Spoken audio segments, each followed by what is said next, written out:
2 Tawarikh.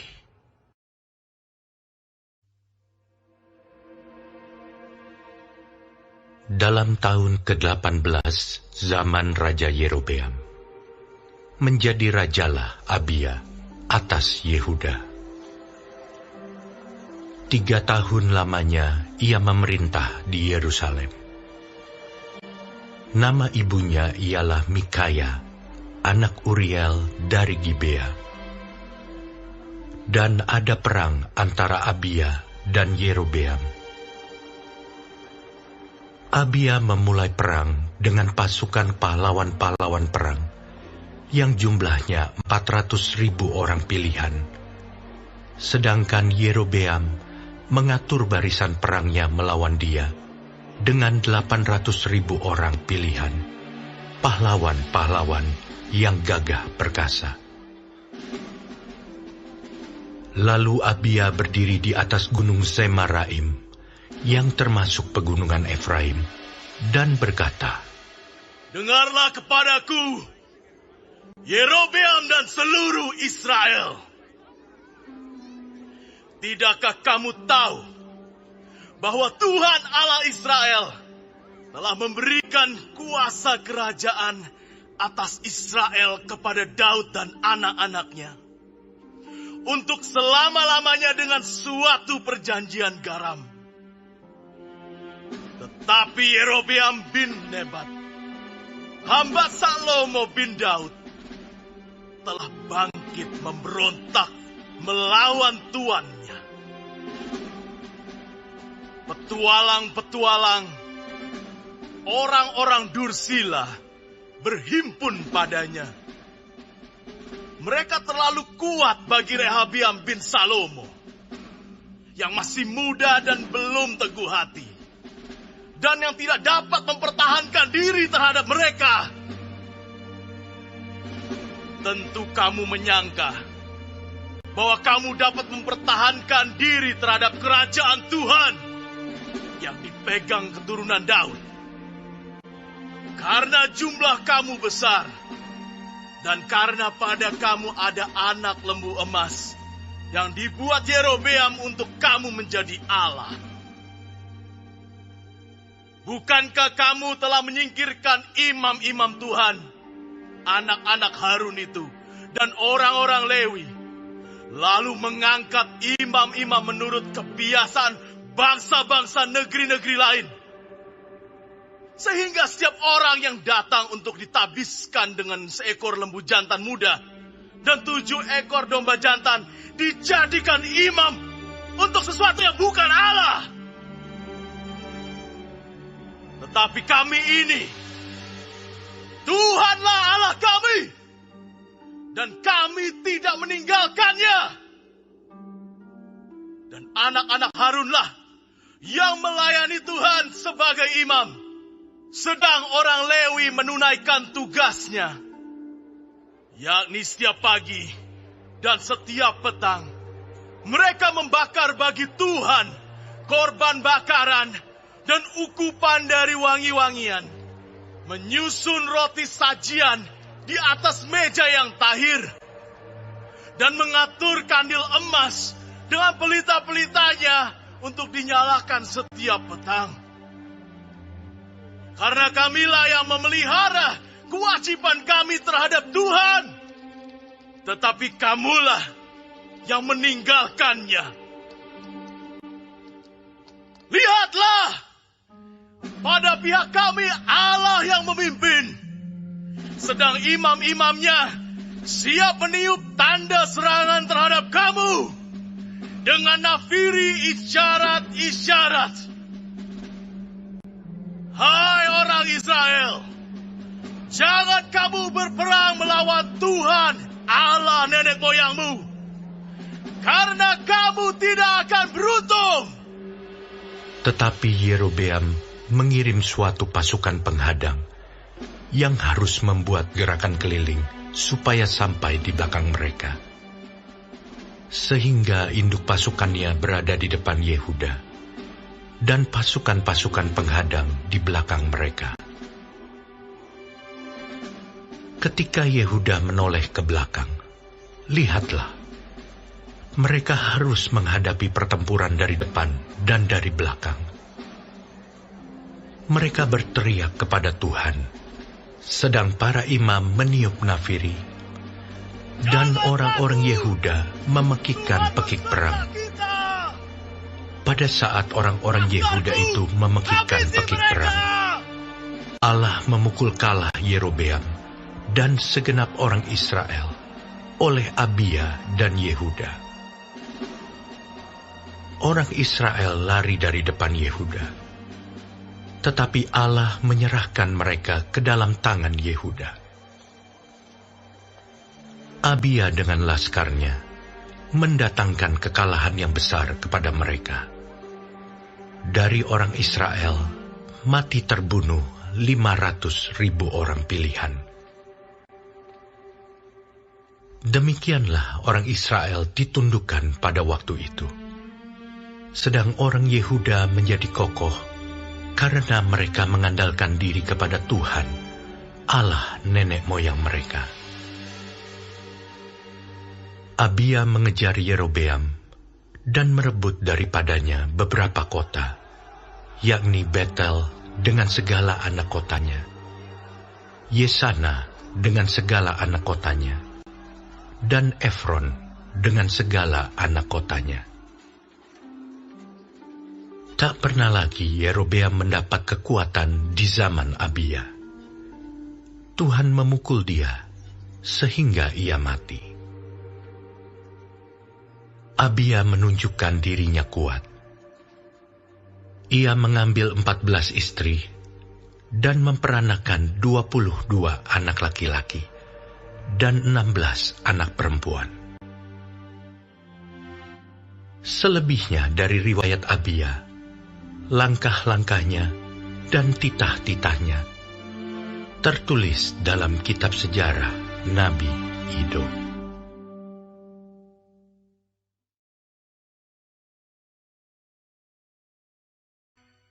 Kitab 2 Tawarikh. Kemudian Abia mendapat perhentian bersama-sama dengan nenek moyangnya, dan ia dikuburkan di kota Daud. Maka Asa, anaknya, menjadi raja menggantikan dia. Pada zaman pemerintahannya, negeri itu aman selama 10 tahun. Asa melakukan apa yang baik dan yang benar di mata Tuhan, Allahnya. Ia menjauhkan mezbah-mezbah asing dan bukit-bukit pengorbanan, memecahkan tugu-tugu berhala, dan menghancurkan tiang-tiang berhala. Ia memerintahkan orang Yehuda supaya mereka mencari Tuhan, Allah nenek moyang mereka, dan mematuhi hukum dan perintah. Ia menjauhkan bukit-bukit pengorbanan dan pedupaan-pedupaan dari segala kota di Yehuda.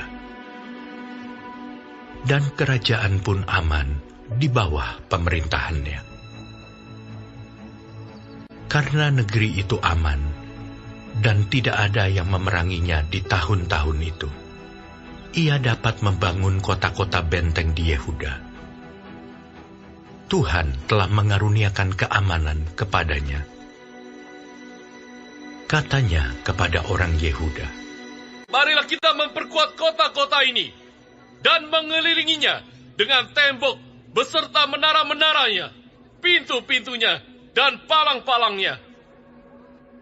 Negeri ini masih dalam tangan kita, karena kita mencari Tuhan Allah kita, dan Ia mencari kita, serta mengaruniakan keamanan kepada kita di segala penjuru." Maka mereka melaksanakan pembangunan itu dengan berhasil. Pasukan-pasukan Asa yang dari Yehuda, jumlahnya 300.000 orang yang membawa perisai besar dan tombak. Dan yang dari Benyamin, jumlahnya 280.000 orang yang membawa perisai kecil sebagai pemanah. Mereka semua pahlawan-pahlawan yang gagah perkasa. Zerah orang Etiopia itu maju berperang melawan mereka dengan tentara sebanyak 1.000.000 orang dan 300 kereta. Ia sampai ke Maresa. Lalu Asa maju menghadapinya. Mereka mengatur barisan perangnya di lembah Zefata dekat Maresa. Kemudian Asa berseru kepada Tuhan Allahnya. Ya Tuhan, selain daripada Engkau, tidak ada yang dapat menolong yang lemah terhadap yang kuat. Tolonglah kami ya Tuhan, Allah kami. Karena kepadamu lah kami bersandar, dan dengan nama-Mu kami maju melawan pasukan yang besar jumlahnya ini. Ya Tuhan, Engkau Allah kami. Jangan biarkan seorang manusia mempunyai kekuatan untuk melawan Engkau. Dan Tuhan memukul kalah orang-orang Etiopia itu di hadapan Asa dan Yehuda. Orang-orang Etiopia itu lari, lalu dikejar oleh Asa dan laskarnya sampai ke Gerar. Dari orang-orang Etiopia itu amat banyak yang tewas, sehingga tidak ada yang tinggal hidup, karena mereka hancur di hadapan Tuhan dan tentaranya. Orang-orang Yehuda memperoleh jarahan yang sangat besar. Mereka mengalahkan semua kota di sekeliling Gerar, karena ketakutan yang dari Tuhan menimpa penduduknya. Mereka menjarahi semua kota itu, karena jarahan yang besar terdapat di situ. Tenda-tenda pemilik ternak pun direbut mereka. Dan banyak kambing domba dan unta diangkutnya sebagai jarahan. Lalu mereka kembali ke Yerusalem.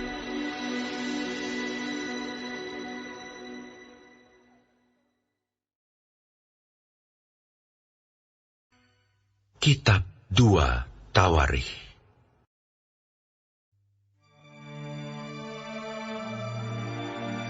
Azaria bin Oded dihinggapi roh Allah. Ia pergi menemui Asa dan berkata kepadanya, Dengarlah kepadaku Asa dan seluruh Yehuda dan Benyamin. Tuhan beserta dengan kamu, bila mana kamu beserta dengan Dia. Bila mana kamu mencarinya, Ia berkenan ditemui olehmu. Tetapi bila mana kamu meninggalkannya, kamu akan ditinggalkannya. Lama sekali Israel tanpa Allah yang benar, tanpa ajaran daripada imam, dan tanpa hukum. Tetapi dalam kesesakan, mereka berbalik kepada Tuhan, Allah orang Israel. Mereka mencarinya, dan Ia berkenan ditemui oleh mereka.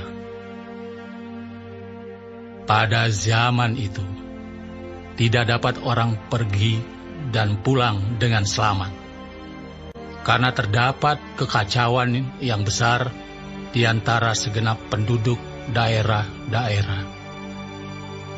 Bangsa menghancurkan bangsa, kota menghancurkan kota, karena Allah mengacaukan mereka dengan berbagai-bagai kesesakan. Tetapi kamu ini, kuatkanlah hatimu, jangan lemah semangatmu, karena ada upah bagi usahamu.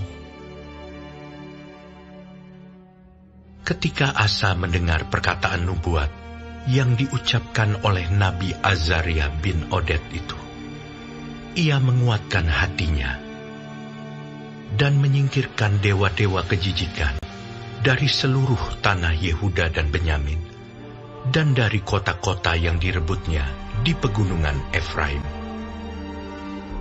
Ia membaharui mezbah Tuhan yang ada di depan balai bait suci Tuhan. Ia mengumpulkan seluruh Yehuda dan Benyamin, dan orang-orang Efraim, Manasye, dan Simeon yang tinggal di antara mereka sebagai orang asing. Sebab dari Israel banyak yang menyeberang memihak kepadanya, ketika mereka melihat bahwa Tuhan Allahnya beserta dengan dia. Mereka berkumpul di Yerusalem pada bulan ketiga tahun ke-15 dari pemerintahan Asa. Pada hari itu, mereka mempersembahkan kepada Tuhan 700 lembu sapi dan 7.000 kambing domba dari jarahan yang mereka bawa pulang. Mereka mengadakan perjanjian untuk mencari Tuhan Allah nenek moyang mereka dengan segenap hati dan jiwa. Setiap orang, baik anak-anak atau orang dewasa, baik laki-laki atau perempuan, yang tidak mencari Tuhan Allah Israel harus dihukum mati. Mereka bersumpah setia kepada Tuhan dengan suara yang nyaring, dengan sorak-sorai, dan dengan tiupan nafiri dan sangkakala. Seluruh Yehuda bersukaria atas sumpah itu, karena dengan segenap hati mereka bersumpah setia, dan dengan kehendak yang bulat mereka mencari Tuhan. Tuhan berkenan ditemui oleh mereka, dan mengaruniakan keamanan kepada mereka di segala penjuru. Bahkan Raja Asa memecat Maakah neneknya dari pangkat ibu suri, karena neneknya itu membuat patung Asyera yang keji. Asa merobohkan patung yang keji itu, menumbuknya sampai halus, dan membakarnya di lembah Kidron. Sekalipun bukit-bukit pengorbanan tidak dijauhkan dari Israel, namun hati Asa tulus ikhlas sepanjang umurnya. Ia membawa persembahan-persembahan kudus ayahnya dan persembahan-persembahan kudusnya sendiri ke rumah Allah, yakni emas dan perak, serta barang-barang lain. Tidak ada perang sampai pada tahun ke-35 pemerintahan Asa.